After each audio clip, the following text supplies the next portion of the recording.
markets around the world. The first is aimed at those seeking family time, and the second is aimed at those seeking excitement and adventure. So let's see the family time spot.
So with all that, and given all that, the best is yet still to come. The United States is gearing up to be the world stage for several big events coming up. In 2026, we will celebrate our semi-quincentennial, the 250-year anniversary of our country. That same year, the most iconic road trip route that we have, Route 66, is 100 years old. And if that weren't enough, in 2026, North America hosts FIFA World Cup with 11 sites and venues in the United States, 2 in Canada, 3 in Mexico. And then to round out a bunch of high-profile events with us being on the big stage in 2028, we're going to once again welcome the world back for the Summer Olympics in Los Angeles. So, it's never too early to make your plans, so keep USA dreaming and allow us the opportunity to exceed your expectations. So with that, I'll thank you again for being here this morning, and I'd like to entertain any questions anybody has. I know we have, thank you. I know we have people with mics, and, so if you raise your hand, I will try to get your questions answered. I can't see you, so they'll get to you. Morning, Chris. Claire Irvin from the Times and the Sunday Times in the UK.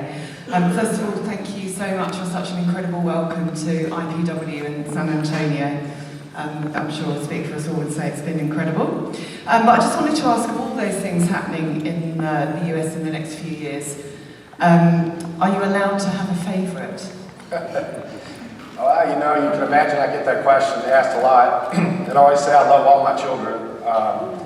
So I'd say what's been great about me in this position is that I've been able to get out and experience a lot of things.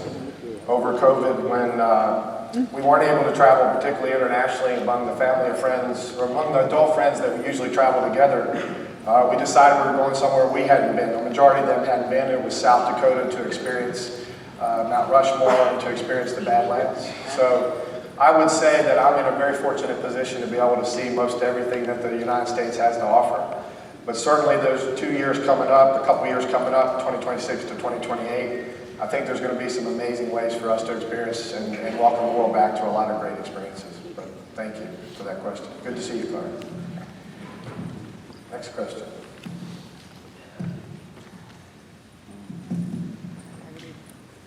Holger Jacobs, FEW Germany. Chris, you mentioned endless opportunities the US has to offer.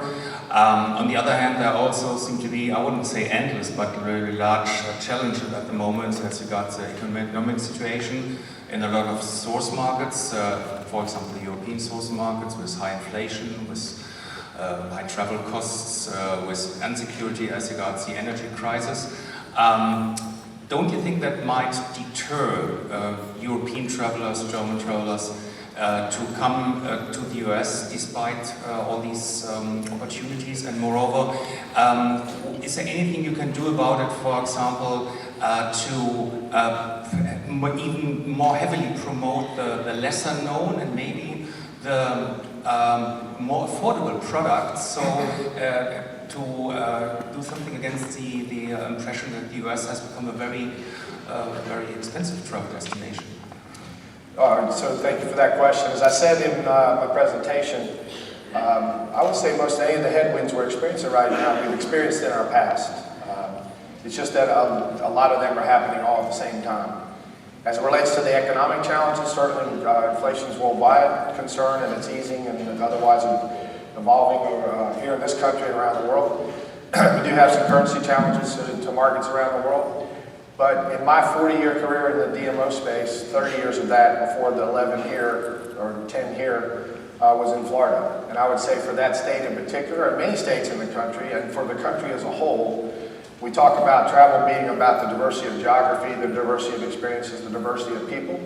And when you look at the plethora of opportunities, and thank you for pointing out the fact that certainly those are in our gateway cities, and those are the ones many people realize.